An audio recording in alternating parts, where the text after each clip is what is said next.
2026 ವಾರ ಮಂಗಳವಾರ.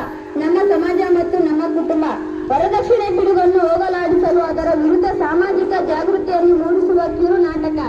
ವರದಕ್ಷಿಣೆ ಪಿಡುಗನ್ನು ಹೋಗಲಾಡಿಸಲು ಶಿಕ್ಷಣ, ಕಟ್ಟುನಿಟ್ಟಾದ ಕಾನೂನುಗಳ ಜಾರಿ ಮತ್ತು ಯುವಜನರಲ್ಲಿ ಸ್ವಾಭಿಮಾನ ಬೆಳೆಸುವ ಮೂಲಕ ಸಾಮಾಜಿಕ ಜಾಗೃತಿ ಮೂಡಿಸುವ ಅತ್ಯಗತ್ಯ. ಪಾತ್ರ ಪರಿಚಯ. ಅತ್ತೆಯ ಪಾತ್ರದಲ್ಲಿ ನಿಂಗಮ್ಮ, ಸೊಸೆಯ ಪಾತ್ರದಲ್ಲಿ ಶ್ರದ್ಧಾ, ಪೊಲೀಸ್ನ ಪಾತ್ರದಲ್ಲಿ ಮಹೇಂದ್ರ.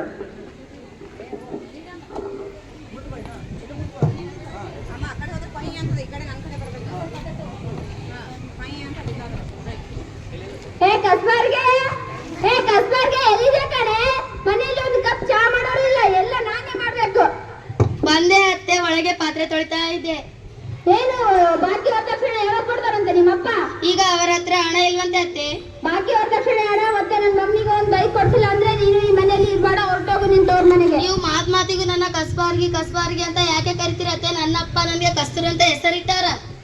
ನೀನು ನಿಮ್ಮಪ್ಪ ಬಾಕಿ ವರದಕ್ಷಿಣೆ ಹಣ ಸರಿಯಾದ ಸಮಯಕ್ಕೆ ಕೊಟ್ಟಿದ್ದರೆ ನಾನು ನಿನ್ನ ಪ್ರೀತಿಯಿಂದ ಕಸ್ತೂರಿ ಅಂತ ಕರಿತಿದ್ದೆ ಕಣೆ.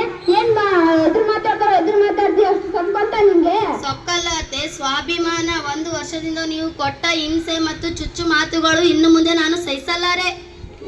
ಏನ್ ಮಾಡ್ತೀಯ ನೀನು?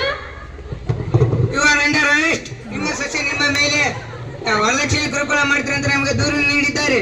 ಹೌದಾನೆ? ಹೌದು. ವರದಕ್ಷಿಣೆ ನಿಷೇಧ ಕಾಯ್ದೆ 1961 ಮದುವೆಯ ಸಂದರ್ಭದಲ್ಲಿ ವರದಕ್ಷಿಣೆ ನೀಡುವುದಾಗಲಿ ಅಥವಾ ತೆಗೆದುಕೊಳ್ಳುವುದಾಗಲಿ ಸಂಪೂರ್ಣವಾಗಿ ಕಾನೂನು ಬಾಹಿರವಾಗಿತ್ತು.